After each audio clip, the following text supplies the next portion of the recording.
Bismillahirrahmanirrahim. Alhamdulillahi Rabbil Alameen. Wassalatu wassalamu ala Sayyidil Mursaleen wa Khataman Nabiyyin Muhammadin wa ala alihi wa sahbihi ajma'in. All praise and glory belongs exclusively to Allah subhanahu wa ta'ala, our creator, our cherisher, our nourisher, our sustainer. And we send endless and countless blessings, greetings, love and salutations to the master of mankind, Muhammad Mustafa Rasulullah sallallahu alayhi wasallam. Assalamu alaikum wa rahmatullahi wa barakatuh. Beloved listeners, yes, it's me, it's Irfan, I'm back. It is the 10th of Ramadan. I'm sorry it's been so late, but I've been so busy and I got sick. But I'm really excited to be back here. Hope your Ramadan is going well. It is, of course, the Ramadan special here on EAVA FM 102.5. You can listen to us on the radio or online at www.ramadan.fm. A big shout out to the sisters beforehand for their brilliant children's show.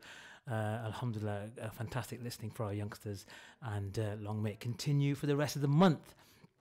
So, folks, how are you? It's been a while since we spoke. Yeah, it's been about a year almost. Yeah, so hope you're well. Hope your Ramadan is going well. Can you believe it? We're a third of the way through now. So we're entering the second Ashra, the second third of this blessed month. By now you must be in full swing, I'm sure. It's busy, it's tiring, it's getting hot. Lots going on at home, at work, at school.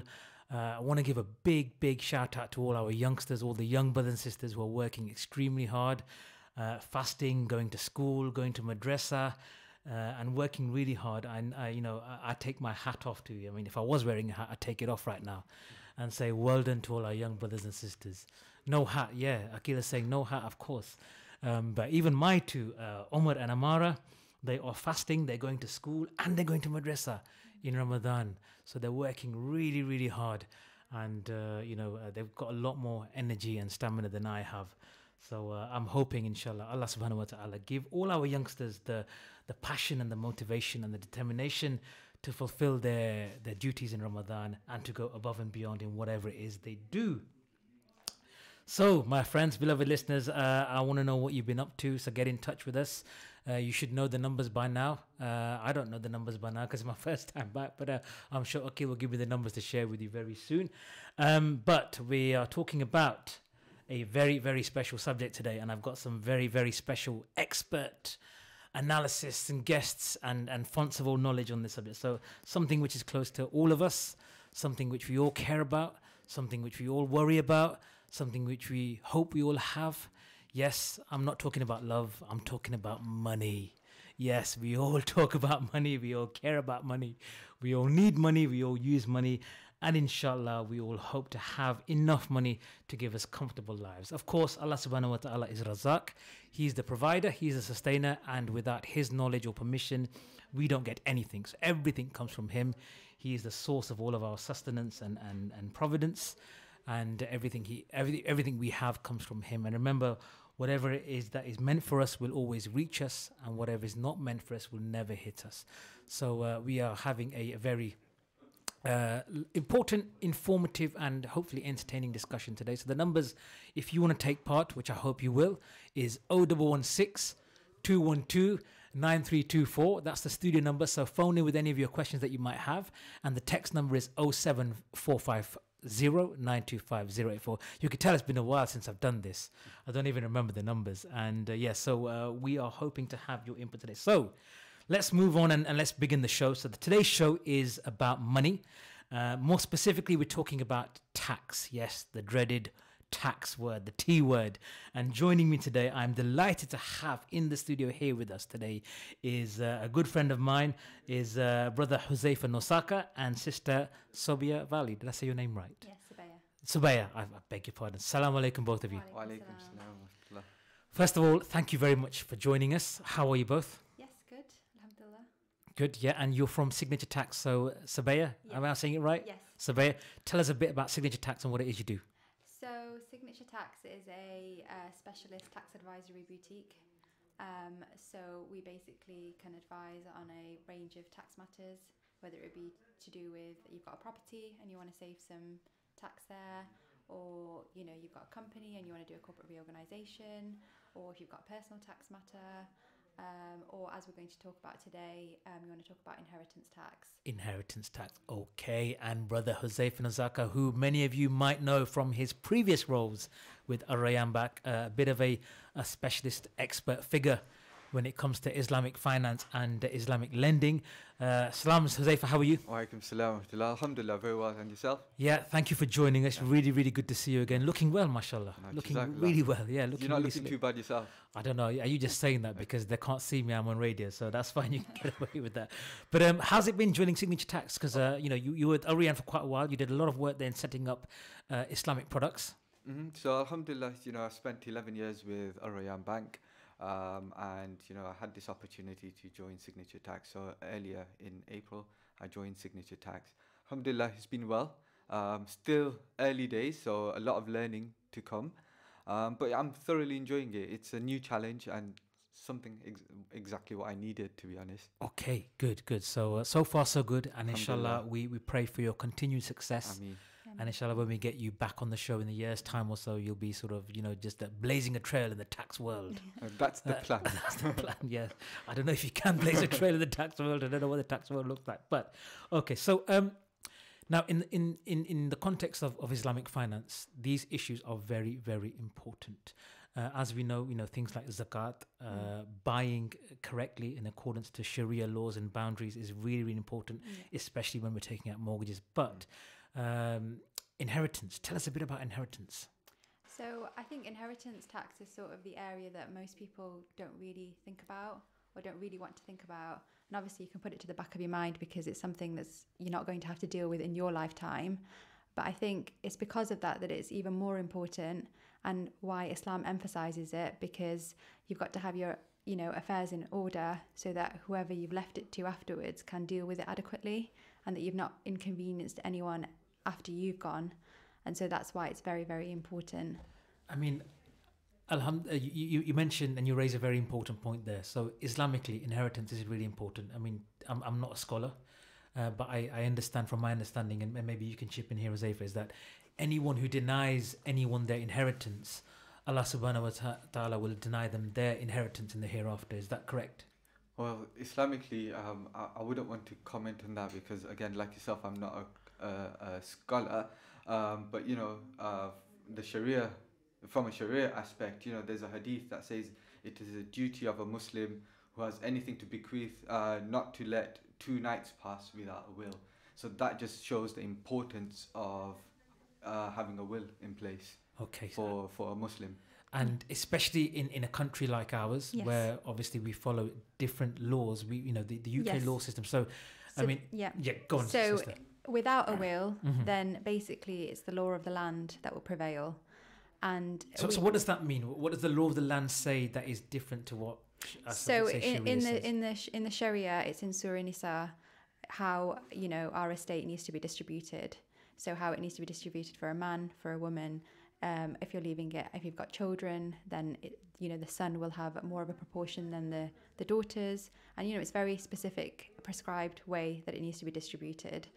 In the UK, under the law of the land, then it's not going to follow that specific format. So if you've got a wife, then automatically a certain share will go to her.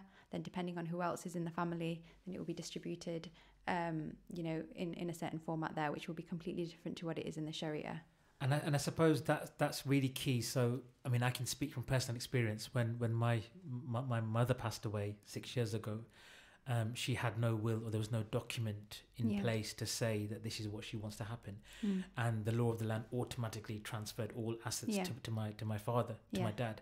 But alhamdulillah, Allah bless him. He then went in accordance to what Sharia said, even though recognizing that we didn't have any legal entitlement to what she had. But you have to fight to be able to do that. So you'd have to apply to the courts. So it creates a lot of added, work. It's not that straightforward.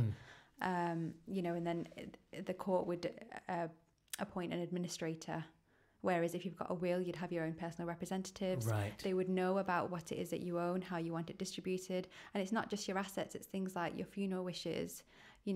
Often these days, if they don't know what the cause of death is, they'll do a post-mortem. Islamically, we don't want a post-mortem to happen. So you can specify all of that in your will. Okay, so I wasn't aware of that. So you can actually put in Yeah. some requirements around Yeah, what should happen. How you want your burial to be, whether you want a post-mortem or not. You know, any specific requirements you can put inside your will. And Huzaifa, so if a document like that is in place, well, maybe somebody, whoever can answer this question, how binding is a document like that? Is that sort of the be all and end all? What can anybody contest that? What happens? So it's you have an executor, so a copy is sent to them, and you keep a copy, and and you let somebody know where it is. Okay. But yeah, it's legally binding. So if there's a document that's been signed by the deceased before obviously death, then that is legally in the binding. presence of witnesses. In the presence of witnesses. Okay. Independent witnesses. Okay, so great stuff there. So really important. So folks, if you're listening and you want to get some more information from our experts, give us a call on 0116 212 9324 or text in with your question on 07450 925 084. I'm here with Huzaifa Nosaka, and I'm going to mess your name up again. Sabaya. It's okay, you'll get it by the end of it. Sabaya Valley from Signature Tax, one of the specialist tax firms here in Leicester. And we're talking about all issues relating to sort of tax, inheritance, wills, those sorts of documents, and how that applies. So, I mean, I'm guessing that those people who don't have wills in place, or there's nothing to specify what happens with inheritance, does that cause problems with families and groups and couples? And what's your experience? Yes, it does. Because if things haven't, first of all, people might not know what it is that's being left behind. Then it might cause disputes between, say, God forbid, but it does happen between siblings. Parents might have wanted to leave certain things in specific shares. Children had different expectation. They feel they had a right over something. So yeah, it does cause a lot of complications. Wow, and I mean, are they sort of... it might be that the person that's passed away, he had some debts, some obligations to fulfill. Okay. The cash isn't there, so they've got to then sell some of the assets to pay off the debts, because that has to be paid off first. So what would happen if somebody was to pass away and were in debt? Does that debt then transfer onto the next of kin? No, Islamically, or how does that work? Do you know? So no, the debt doesn't transfer Islamically, if we're talking from an Islamic perspective. But it does need to be paid off from the assets. Estate. Yeah. All right. Okay. So the before the distribution can occur. Okay. So the state has the first. Yeah, and to be fair, that's similar to how it is with the UK law. Yeah. That the debts are paid off from the estate before there's a distribution of assets. Okay, so basically all... But it's usually done from the assets that have not been specified. So for example, if you say I'm going to leave house A to so-and-so, then from whatever's left, then the debt would be paid, but it would have to be paid first. Okay, so that's an important point to note, that if you are in any sort of debt, that whatever you leave behind as part of your estate, the debts would need to be paid off first before any distribution of any, I suppose, net assets would be then distributed amongst family members. So, but the good thing about debt, maybe not from an Islamic perspective, but from a tax perspective, is that you pay tax on the net estate. On the net, not on the debt. Not on the value. Okay, all right. So whatever's left over, you pay tax on that rather than the whole. Yeah. Okay. You'll have to excuse me. I'm terrible when my brother should be doing this show. He's an accountant. So, okay. So we've got a comment coming in on the text. Salam, please give an example of the difference between law of the land versus Islamic will. For example, a property worth £200,000, 4 children, 2 girls and 2 boys. What would happen in this case? Is there a living husband or a living wife? All right, so let's assume there is a spouse. A living spouse. And let's assume... okay, so the first part of the question, law of the land versus Islamic will. Well, if there is an Islamic will present, that would supersede the law of the land. Is that right? Yes. Okay, so if there is a document in place, Islamic will or otherwise, if there is a signed binding document in place, then that supersedes the law of the land.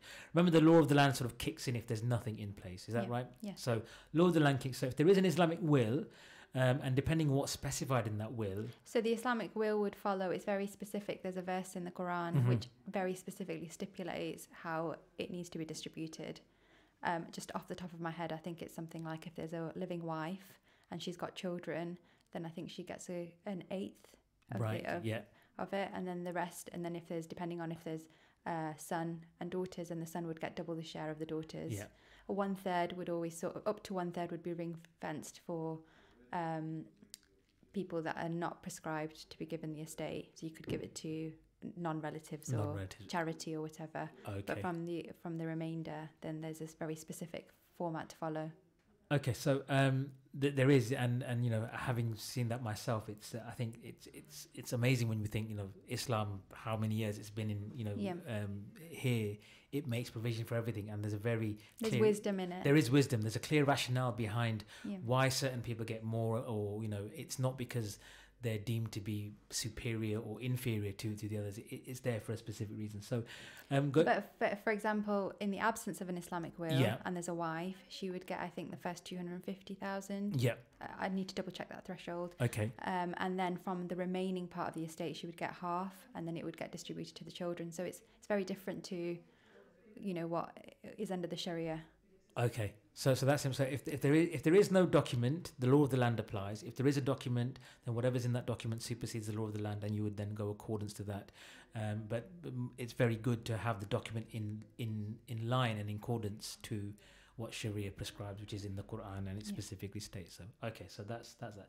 Jazakallah for clearing that up. I'm glad you guys are here. Huzaifa, moving on to you.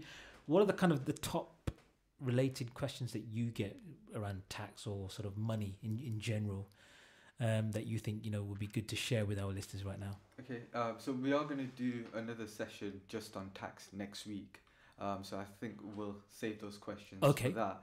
But one of the common questions we get with inheritance tax is if you've only had a nikah done and you're not legally married, where does it leave them in terms of assets and distribution between spouses?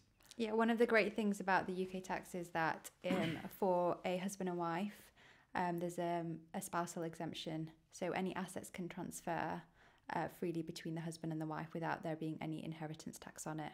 Okay. But when we talk about husband and wife, I think in the community, I think a lot of people think, oh, I have a nikah, and therefore I'll get that spousal exemption. And sadly, you don't get that exemption unless you're legally married. Right. So, okay, so just to clarify, nikah means you are legally married in the eyes of Allah, but you're not recognized by the law of the land as legally married until you have a civil sort of ceremony or registration. Now, just to go back a couple of points there, inheritance tax, what is the rate of inheritance tax at the moment? Because we've not talked about that. No, we haven't. So the rate of inheritance tax is 40%. Wow. Yes. It's not a small number. So if you had, say, for example, £10,000 and you were paying... Just to stop you there. Go on then. But it doesn't apply. It applies... You get a threshold of £325,000, which is called the nil rate band. So the first £325,000 of your estate wouldn't get taxed. It's anything above that would get taxed at 40%. Okay, so... Just in a basic right, so way. Similar to income tax, there's a threshold that you have to meet before you start paying 40% on anything above that threshold. Is that right? Yeah. There's now also a new additional rate band that you can get for your main home, the home that you live in. Okay. So there's an additional 175,000. So I was going to say, with house prices so high, it'd be very easy to meet that threshold quite quickly. So only for the main home, you get that extra 175, where that's passing to a direct lineal descendant, so to your child or to your grandchild. If you're leaving it for them, then that much extra would be covered. And is there coming from a complete lay perspective here, is there a definition of what is an asset, or that can that would be anything of value? So we're talking cash, bricks and mortar, houses, shares in a company. We're talking valuable watches, talking about valuable paintings. They will come and have a look at whatever it is that you've got. Okay. Gold. And is there? Again, it might be a silly question, but do you have to prove that this person owned it? I mean, if I owned a valuable painting that was worth £500,000, for example, and I passed away, but then my brother said, actually, that's not his, that's mine. So, were you living in that house? Were you enjoying looking at that painting? Okay. If you had enjoyment from it and you got to benefit from it, and they could prove that you contributed to it, then they would say it forms part of your estate. Right. Even if you said, oh, but I gifted it away before, if somebody was to say it was gifted before he passed away. But you need to prove that gifting. Then you need to prove that it's been gifted. You have to have survived 7 years. And also, you couldn't have enjoyed any benefit from it. Okay, so you couldn't have been living in that home. You talked about 7 years. Is there a time frame or a ruling that says, yes, up until this time you can't be taxed or you can be taxed? Yeah. So one way that you can reduce your exposure to inheritance tax is to gift away some assets in your lifetime. But you have to survive. If you're gifting to an individual, you have to survive 7 years for there to be no inheritance tax on it. If you pass away within 3 years of gifting, then the full rate of inheritance tax applies. But if you pass away between years 3 and 7, then the rate of inheritance tax starts to reduce down from 40%. It gets tapered down. Okay, so we've got all the youngsters out there thinking, right, Mum, Dad, you need to start gifting all this stuff to me now, quick. So just another one in regards to this. We touched upon shares from a business. So what happens if I was to transfer shares from my business to my children? So there's a relief called business property relief. So if you've got shares in an unquoted, so it's not listed, a trading company, and you've held those shares for 2 years, then you'd qualify for the business property relief exemption and not have to pay inheritance tax on that transfer of shares. But if you've got shares in, say, an investment company, then that doesn't qualify. So, for example, if you've got a property company that collects rent, then those shares wouldn't qualify. Okay, thanks for that. So, folks, you're listening to the Ramadan special on EAVA 102.5 FM. We're talking money. And specifically, we're talking tax and inheritance and all the, I suppose, difficult things associated with money because they're dealing with, the loss of a loved one or the death of someone important in your family. So, but again, from an Islamic perspective, very, very important that we need to know. So thank you. And in the studio is Huzaifa Nasaka. I'm getting your name wrong now. That's Valley. It's not good considering how long I've known you. So you can listen to us on Ramadan.fm, online or on the radio. The number to call is 0116 212 9324. We really want to hear from you. Like I said, very, very important subjects and, useful bits of information that we need to know because it sounds like, a real sort of legal minefield. It does. When you're dealing with tax and technicalities and issues and. But the point is you can plan for it. Okay. So, don't brush it under the carpet. It's something that you do need to think about, even though you think, I won't have to worry about inheritance tax until after I go, but it will affect your loved ones. Yeah. So, come in and see us, talk to us about your estate, and we can help you on how you can plan around it. So that's an interesting, and maybe and you can sort of jump in here as well, Huzaifa. In your experience of working in Islamic finance and the finance sector, and I suppose the South Asian community in general, don't want to make any generalizations, but are we seeing more and more of our community sort of becoming a bit more switched on when it comes to financial planning after they've gone? Or is this still something that we need to do? I think it is getting better, but there's still a lot of room for improvement. And I think, mashallah, our community is becoming wealthier as well. Maybe when our ancestors came, it was all about, living to make ends meet. Now, alhamdulillah, the next generation, they've got wealth and they need to think about, you've worked this hard your whole life. Do you want it all to go to the tax man? Or do you want to be smart about how you can leave it for the next generation to build on? And what do you think is the best first step to take when it comes to making plans? Is it just making an appointment with a company like yours and saying, right? Yeah, come in and speak to us. We don't charge for having a conversation or a consultation. Usually I'll sit down, I'll understand, it's very bespoke. So we'll understand about that particular person, what they own, what are their objectives. They might still be too young, but we'll always recommend have a will in place, just have your affairs in order. It might be a bit later on that they want to think about transferring assets. So there's lots that we can do with them. Okay. Huzaifa, anything you'd like to add? Similar to what Subaya just said, that I've worked in banking for the last 11 years. Initially, people wouldn't talk about IHT, inheritance tax or wills, especially Islamic wills, because it is a very niche product. But alhamdulillah, the newer generation are more intrigued towards having financial planning in place. And we are seeing more and more interest and more inquiries coming in regards to inheritance tax planning and Islamic wills. Okay, so on that point, we're going to take a short break, but we'll be right back with more of your questions on Islamic tax.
Assalamu alaikum, listeners, and welcome back to Ramadan special here on EAVA FM 102.5 FM, serving the community. And we are here today with Signature Tax. We've got Huzaifa Nusaka and Sabaya Valley. Is that right? Yes. Sobia. No, that was I correct. got it right, then I got it wrong again. Sabaya Valley. And we're talking about inheritance tax in general and issues concerning tax after somebody has passed away. And before the break, we were talking about sort of rates of inheritance tax and what it means and how you can get around that. And in this section, we're going to talk a bit more in detail. But before we start, Zaifa, do you want to tell us where your office is? Yes, we've just opened an office on Friar Lane in city centre. So it's 23 to 25 Friar Lane. And if you want, I can give my contact number as well. Yeah, we'll give those towards the end of the programme. But if you have got any questions for any of our guests, give us a call on 0116 212 9324. This is a very important subject in Islam and in life in general. And we're going to talk a bit more about gifting. So easier ways of, as you talked a bit about gifting before the break, but are there any easier ways of gifting your assets to loved ones? So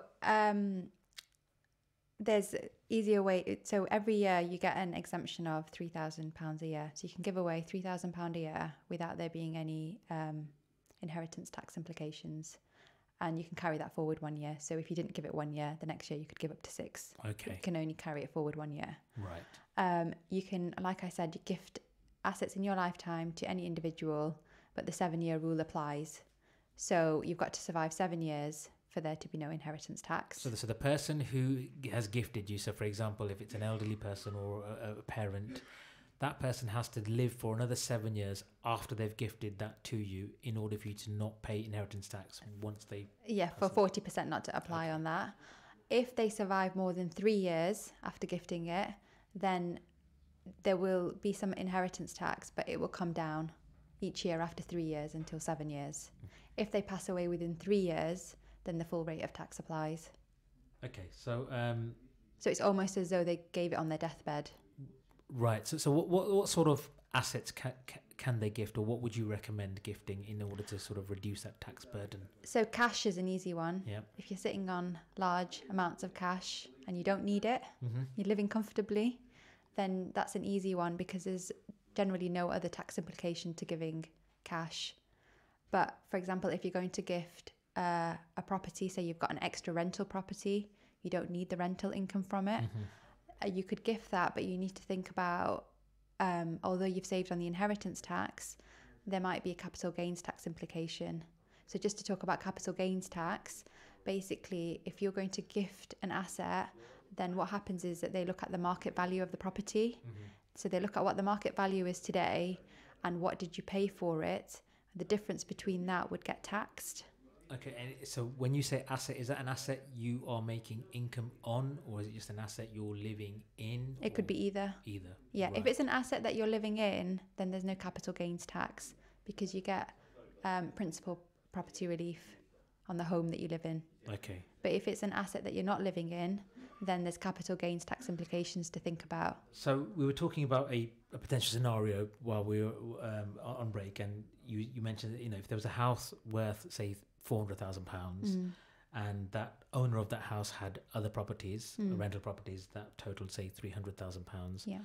What would be the tax implications in that scenario? So we've said the first £325,000 would not be taxed because that's a nil rate band. And on top of that, they'd get another £175,000 to use towards their home. So the home is, so we'd use that up first. So 500 of their estate is covered. We've said the house is worth 400 and you've got £300,000 of a rental home. So there's about £200,000 there, the gap between 700 and the 500 covered. 200,000 would get taxed at 40%. Wow. Okay. 200,000 at 40% is what? Oh, let me do my math here. 10, 20. What is it? 80,000? Yeah. 80,000 has just gone to the tax man. Big chunk. That's and that's a tax bill you've got to pay. You've so if there's not that cash in the estate, you'd have to sell that. They'd have to sell that property to pay off the tax man. Okay, wow, I did not know that. I'm sure there's a lot. Yes, Huzaifa. So if you were to sell that property, to pay the tax bill, but there was capital gains. Would there be capital gains applicable as well at that point? Not if it's sold after the person's passed away Okay. to pay off the tax bill. Okay, so folks, you're listening to Ramadan Special here on EVA 102.5 FM. We're talking money with our special guests, Sabia Valley and Huzaifa Nasaka from Signature Tax, talking about capital gains, inheritance tax, and all those sorts of things. So, just sort of moving away slightly and talking about sort of finance in general, what are the common questions that you guys encounter? Huzaifa? Another common question that we get when it comes to talking about this inheritance tax and tax planning as a whole is about non-domiciled and domiciled. What is that? So, Sabia, can you explain that? Yeah, so just to explain, domicile is sort of your country of origin, where you're from, where you reside. It's different to your residency. Residency might be where you actually physically live, but domicile is sort of your origin. And when you're a child, you take your father's origin. When you become an adult, you can have a domicile of choice. So for inheritance tax, it's where you're domiciled. That's important, because if you're UK domiciled, then you pay UK inheritance tax on your worldwide assets. Right. So what you own in the UK and what you own throughout the world, whether it be abroad. If you're non-domiciled, then you only pay UK inheritance tax on assets you earn in the UK. The taxman can't tax you on things that you own abroad. Because we hear a lot of stuff in the news about our billionaires and you know, offshore planning. Yeah, offshore, you know, they call it non-dom status, don't they? Yeah. And you know, people like, I don't know, I mean, but the likes of, say, Richard Branson and Alan Sugar, you know, they I'm not saying they do, but those type of billionaires or those type clever of tax planning. Yeah, clever tax planning. So they don't pay tax on what they earn here. Is that right? Or? So I don't know specifically in those, which, you know, there's lots of different offshore planning routes, but in the context of inheritance tax, so we look at where are you domiciled for as to which part of your, whether we're looking at worldwide assets or UK assets. And with being domiciled as well, if you've been UK resident for a certain period, so say 15 out of the last 20 years, then automatically your class is being UK domiciled, even if, say, your dad was from India or Pakistan, and that, you know, they still go back and forth there. Mm-hmm. For inheritance tax, they look at where have you been resident for that period of time.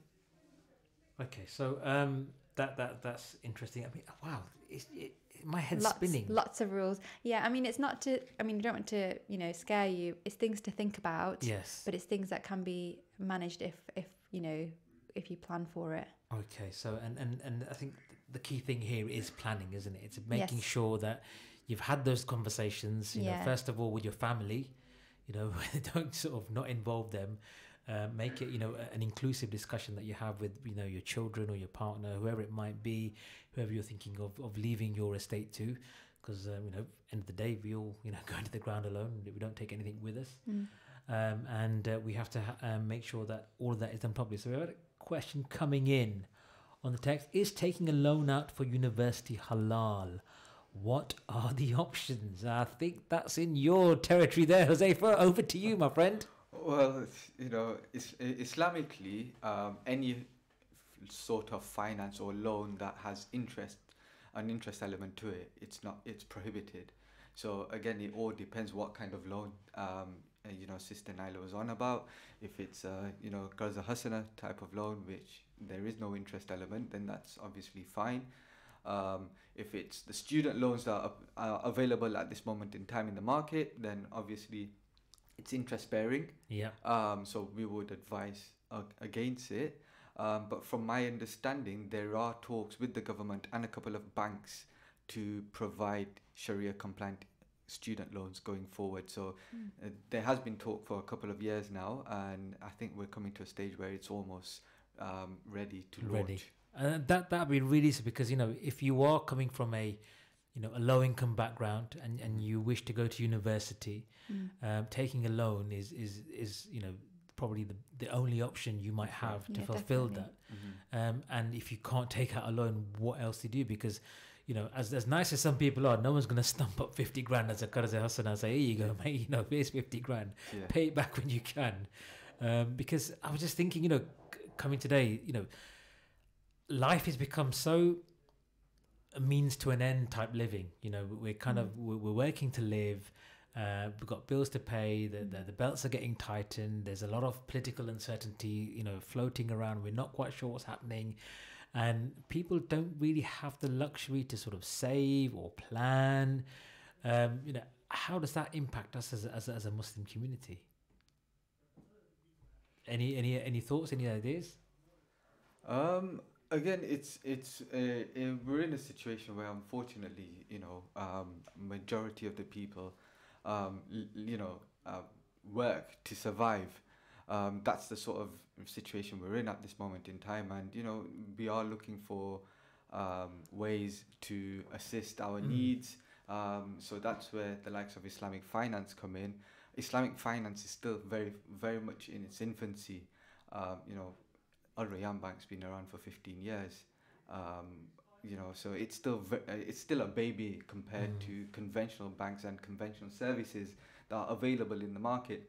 So the most important thing is there are more and more Islamic banks coming into the market, especially into the UK.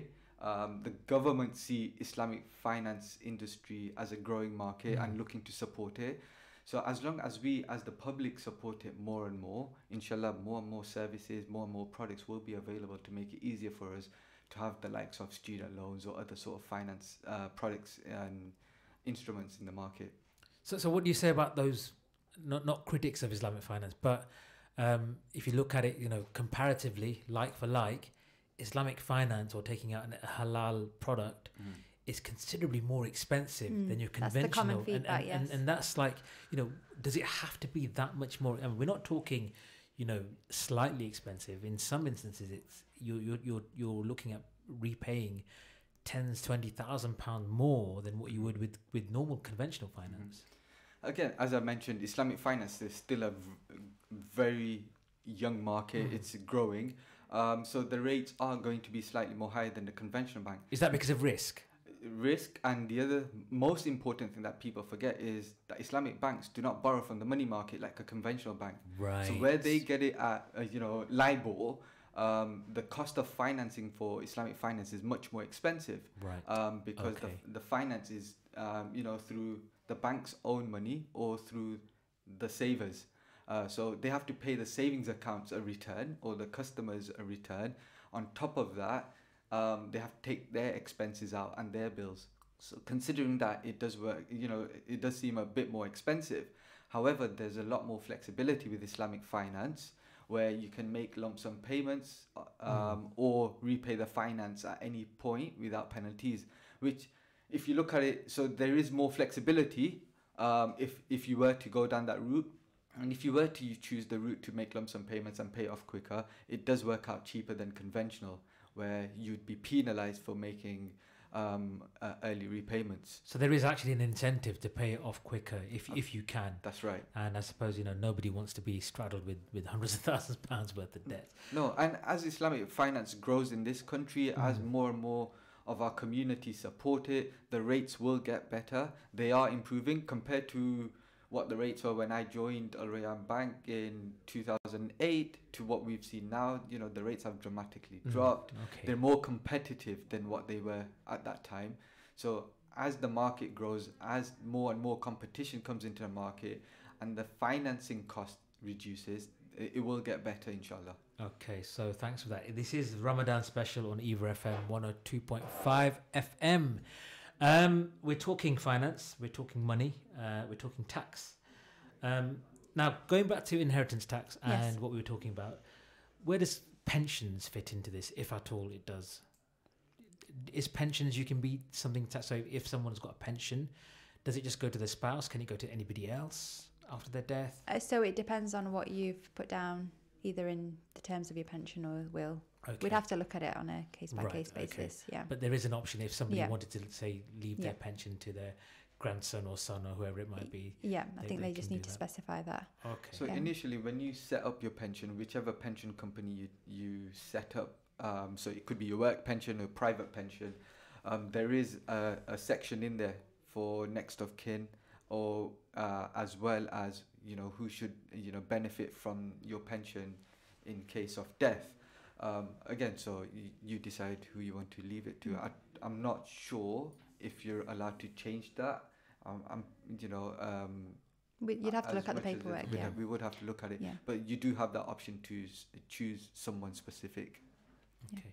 One thing I haven't mentioned, Yeah. but a good way to reduce your inheritance tax bill is if you were to leave a certain amount of your estate to charity, to a UK registered charity. So it works out as almost 10% of a certain amount, the way that they do the calculation, but it reduces the rate of inheritance tax from 40% to 36%. Okay, so So sometimes in making it reduction. Sharia compliant, you might leave that 1/3 that you could give to whoever to actually leave to a UK charity. registered charity that would get recognised, and that would bring down the total tax bill from 40% to 36%, which can actually be quite a big saving. Well, yeah, depending on what Yeah. you're leaving behind, then Yeah. you know, I suppose every little helps. Yeah. The other thing I was just going to mention was in Go on. terms of properties. So often, you know, when you take out, when ownership is registered, husband and wife, they might have joint ownership, which means that if one were to pass away, automatically their share would go to the surviving spouse. But in the Sharia, we know that that's not how the distribution should be. So, you know, people might want to think about changing that ownership to under tenants in common as opposed to joint ownership. Okay. So, just moving on to Islamic wills now. How difficult or how easy is it to set up an Islamic will? And is there much difference between an Islamic will and a conventional legal will? So the basic will, it's not difficult. You just need to get the right person to, you know, set it up for you. Like I said, the way it's distributed in the Sharia is quite specific. So the will just needs to stipulate that. But in terms of, you know, what does a will cover, how you want who's going to be your personal representative, so who's going to take care of distributing your estate when you pass away, you'd have that in both of them. You'd specify how do you want it distributed, you'd have that in both of them. You'd have all your other requirements like funeral wishes, you know, all the things that we talked about before. So they're not worlds apart, it's just, you know, one's following the Sharia and one is not. The way that the estate is distributed in the Sharia is not necessarily the most tax efficient way. Okay. Because for example, not everything's passing to the spouse, the surviving spouse, and like I mentioned, there's a spousal exemption. So were it passing entirely to the surviving spouse, then there would be no tax on that transfer. But in the Sharia, we're saying that when somebody passes away, not everything would pass to the surviving spouse. So there's a slight conflict there. But there's certain planning now out there which utilises the use of trusts. We haven't really talked about trusts, but we can use trusts where it passes in a tax efficient way, but it's also following the Sharia. Okay, so very quickly for our listeners, what is a trust? So the trust is basically a new legal entity. Assets can pass into a trust for the benefit of certain specified individuals.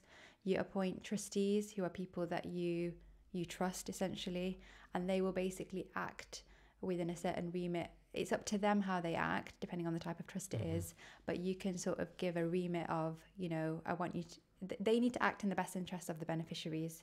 So, but it's up to them how they then distribute the capital and the income within there. So it's like a holding organisation for funds and assets. Yeah, but when you put an asset into a trust, you no longer legally own it. Okay. It's now the asset of the trust, and so you've reduced your estate. And is the trust, does it have to be in somebody's name, or can it just be, you know, you can call it anything, or does it have to? Yeah, there's a registration process. Right. You have to appoint, like a business then. Yeah, we have to appoint trustees, specify the beneficiaries. And the trustees then have to act on what the person setting up the trust has instructed them to do. There might be a letter of wishes, right, which is a legal document that would dictate sort of the remit as to how the trustees act. But they have to act in the best interest of the beneficiaries. Wow, my head is properly spinning, guys. Just to confuse you more. You know what? It doesn't take a lot to confuse me. Just ask my wife; she'll tell you. But you are listening to EAVA FM. It is, of course, the Ramadan special, Ramadan Radio on 102.5 FM. Give us a call, folks. I'd love to hear from you and your money matters. It is 0116 212 9324. Or drop us a text if you're feeling shy, 07450 925 084. We're here for a little while longer, talking about money now. I think we can move the conversation on to other money-related issues other than tax. I'm sure there are members of the community who are tired of hearing that T word. But yeah, would love to hear from you. You can even email us on info@ramadan.fm. It's been really, really fascinating.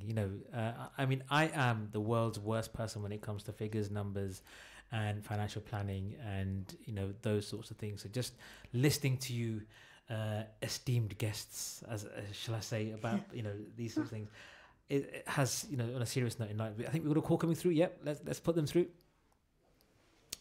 Guys, you just put your headsets on. We can listen to the caller. Assalamu alaikum, caller. Yes, hello. Oh, hello. Walaikum salam. Who are we speaking to, please? We're speaking to Brother Jamal from Leicester. Ramadan Kareem to you and your listeners. Okay, and to you as well, Brother Jamal. Thank you for calling. What's your question for our guests? Just a quick question about the trust issue. If a property asset was to put in trust in the name of the children, is that possible? Yes, it is. Are they adult children or minors? They're minor children. Okay. So, yes, you can do that. They wouldn't have they wouldn't have legal entitlement to the capital until they turn the age of 18, but it could be held in there for them. So, for example, when somebody passes away and leaves minor children, then they can leave it in a trust for the children until they become of adult age. I see, okay. And that could be done by the solicitor at the time of a property purchase, or? Yes. Okay, brilliant. Jazakallah. Thank you so much for answering. Jamal, does that answer your question, brother? Yes, it sure does. Thank you very much. Okay, well, listen, thank you for calling in and keep listening. Inshallah. Jazakallah. Okay, assalamu alaikum. Okay, so Brother Jamal asked the question, about setting up a trust if they have minor children and what happens. So, kind of like that trust can be set up for minor children, but they can't access it until they're of mature age, which is 18 by the law of the land. So I suppose that safeguards the children misusing any funds. Or exactly, that's exactly why it's there. Okay. Anything else, guys, that we need to add on that point from that question by Jamal? No, I mean the age can be extended even to 25 if you feel like 18 is still too young to be putting on substantial assets in a child's name. Okay. That's interesting. I didn't know that. So you can actually extend it to 25. So you can specify that until my child turns 25, they can't touch this. Yeah, but with having a trust, there's certain costs as well. So we talked about appointing a trustee. So you've got to, there's costs associated with having a trustee there. You've got to pay trustee fees. Okay. Also, this is generally now with trusts. When assets pass into a trust, then there's fees associated with the trust. So there's charges every 10 years on the capital value of the trust. Right. Okay. And when there's an asset distributed from the trust, there's another tax charge. Wow. So they've got all so they try and get you in every way they can. Okay. So one more question before we go to the break. If a lady passes away and her only valuable asset is gold jewelry, does it have to be distributed by inheritors according to monetary value, or can the pieces be given according to the deceased person's own wishes? E.g., child 1 inherits chain 6 gram.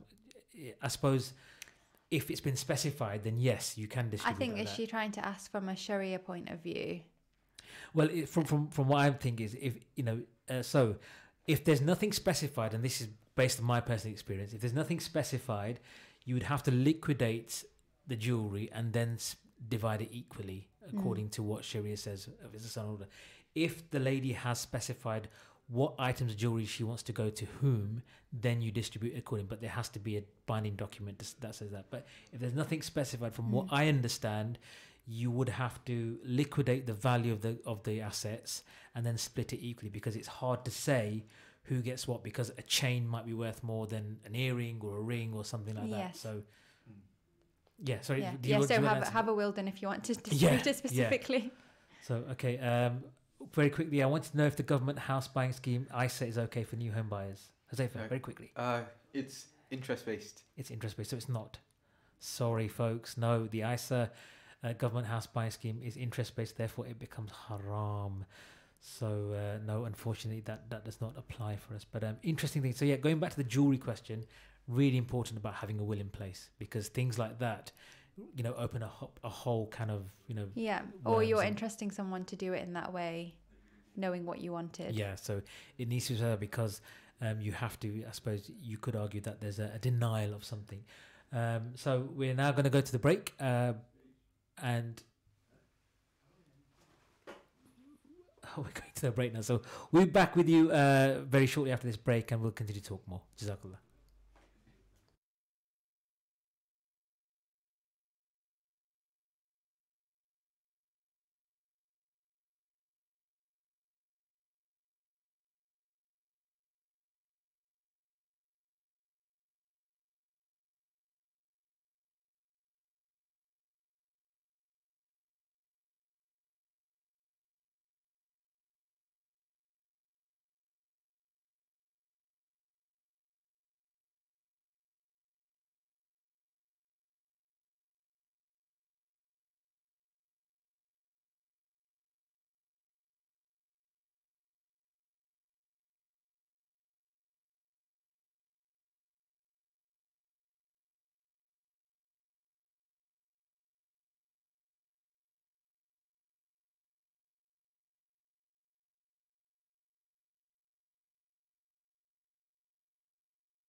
His phone's reconnecting.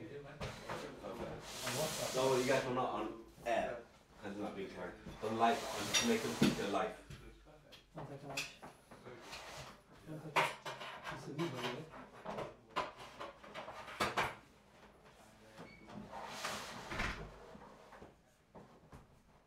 I'm thinking more like this corner here, so at least it covers up a little bit of the window. What do you think?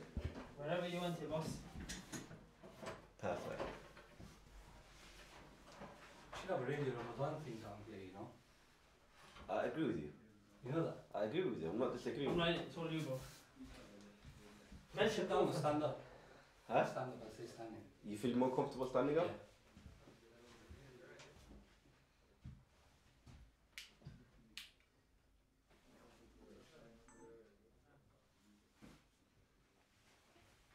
Okay, let's get the focus, right? Might have to do 2-3 shoots, yeah? If you're gonna stand up, the best way for me to do it is I think you sit down. Sit down.